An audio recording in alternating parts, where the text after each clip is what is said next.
DGISPR کے interview کے حوالے سے اور ظاہر جب بات کی جاتی ہے امجد صاحب کہ پاکستان نارمل حالات چاہتا ہے، پھر وزیر اعظم کا یہ بیان کہ اگر ایک قدم بڑھائے گا بھارت تو ہم 2 قدم بڑھائیں گے، کیا ہمیں اب اس طرح کے بیانات دینے چاہیے؟ کیا بھارت کی حرکتیں ایسی ہیں کہ ہم اس طرح کا رویہ اپنائیں اس کے ساتھ؟ دیکھیں، بات یہ ہے کہ اس طرح کے بیانات کا تو قطعاً کوئی جواز نہیں ہے۔ آپ اگر امن پسند ہیں، آپ چاہتے ہیں کہ اس خطے میں امن رہے، تو امن تو دونوں ملکوں کی ذمہ داری ہے، دونوں طرف سے یہ اگر پیش رفت ہو تو امن ہو سکتا ہے، ورنہ تو امن نہیں ہو سکتا۔ لہذا آپ کو اس طرح کے بیانات دینے کی قطعاً کوئی ضرورت نہیں، اس سے ایک معذرت خانہ سا رویہ نظر آتا ہے۔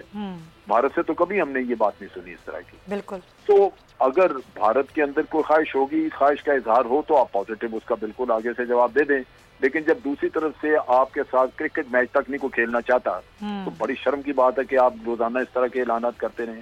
کرکٹ میچ یا کھیلوں میں تو کوئی سیاست نہیں ہے نا۔ اگر دونوں ملکوں میں یا اگر بھارت میں کوئی خواہش ہوتی، بھارت ہی اس چیز میں پیچھے ہٹا ہوا ہے اور وہ ہر دفعہ کھیلوں کا میدان کو بھی سیاست کا اکھاڑا بناتا رہا ہے، تو اگر اس میں تھوڑا سا بھی انسانیت، تھوڑا سا بھی جذبہ ہو دوستی کا، تعلق کا، یہ بہتر حالات پیدا کرنے کا یہاں پہ، تو یہ ابتدا تو آپ کھیل کے میدان سے شروع کر سکتے ہیں۔ بالکل۔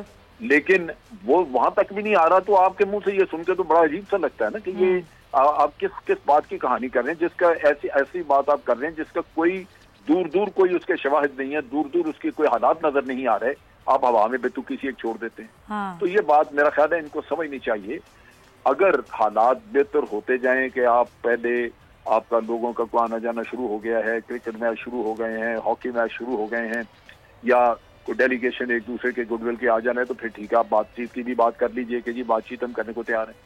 لیکن جب یہ چیزیں ہو ہی نہیں رہی اور ایک لگاتار ایک ماندانہ رویہ اور بھارت کی طرف سے لگاتار دشمنی، آپ کے ملک کے اندر دہشت گردی، آپ سب کچھ بھلا کے تو ایک ایسی فضول سی بات آپ کر دیتے ہیں، میرا خیال ہے کہ اپنے منہ کو لگام دینی چاہیے، اس طرح کی باتیں نہیں کرنی چاہیے۔ اچھا صاحب، ایک چیز اور ہے کہ جب ہم مقبوضہ کشمیر پر بات کرتے ہیں، پاکستان ہر فورم پہ بات کرتا ہے، لیکن اس پر جو کردار ہے OIC کا، جو کردار ہے پوری مسلم امہ کا، وہ کہیں خاموش کردار ہے۔ پھر ابھی ناگروٹا کا ذکر کیا گیا، اس جیسے اور فالس فلیگ آپریشنز کا ذکر کیا گیا۔ پاکستان تو آواز اٹھا رہا ہے، لیکن ایک اکیلی آواز کیا کر لے گی؟ دیکھیں، بات یہ ہے کہ اکیلی آواز کو یوں آپ دیکھ لیں کہ پچھلا جو دور گزرا حکومت کا ہمارا 5 سال، اس میں تو کشمیر کا نام ہم نے لیا ہی نہیں۔ کوفہ میں ایک کانفرنس ہوئی تھی تو کشمیر کا نام ہی نکال دیا، جس میں ایک جوائنٹ کمیونیکے ایشو ہوا مودی صاحب اور نواز شریف صاحب کی میٹنگ کے بعد، تو کشمیر کا تو ذکر ہی نہیں تھا اس میں۔ اب بات یہ ہے کہ ہم نے اپنی فورن پالیسی کی بے شمار، آپ کہہ لیجیے 5-10 سال ضائع کیے کہ کشمیر کی بات نہیں کی۔ بالکل۔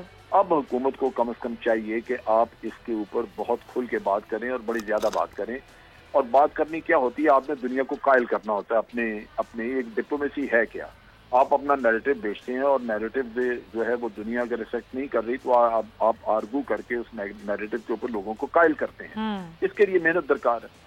اگر یہ محنت کی جائے اور بڑی زیادہ کی جائے، کیونکہ بہت سارا وقت ضائع ہو چکا۔ ابھی اس حکومت کی محنت آپ کو کیسی لگتی ہے؟ انہوں نے کتنی محنت کر لی اب تک؟ انہوں نے بھی نہیں، انہوں نے بھی تھوڑی کی ہے۔ انہوں نے کشمیر کا پہلی حکومتوں کی نسبت تو زیادہ کیا ہے کہ وقتاً فوقتاً کشمیر پہ بات ہوتی ہے، بھارت کی دہشت گردی پہ بات ہوتی ہے۔ پچھلے دور میں 5 سال تو بھارت کی دہشت گردی نہیں، ہماری دہشت گردی کی بات ہوتی تھی۔ ہمارے اپنے وزیر اعظم ہمیں مجرم بنا کے پیش کرتے تھے کہ جی ہمیں بھیجنے چاہیے تھے بامبے میں۔ کم از کم یہاں پر ہم نے اپنا تو امیج کلیئر کی ہے۔ جی وہ بہتری ضرور آئی ہے، لیکن یہ نہیں کہ آپ اتنی محنت کر رہے ہیں کہ دنیا آپ کا نیریٹو اب سمجھنا شروع ہو جائے اور ماننا شروع، وہ بات آپ ابھی بھی نہیں کر سکے، اس پہ کام کرنے کی ضرورت ابھی بھی باقی ہے۔ سبسکرائب کریں اور بیل دبائیں تاکہ کوئی خبر رہ نہ جائے۔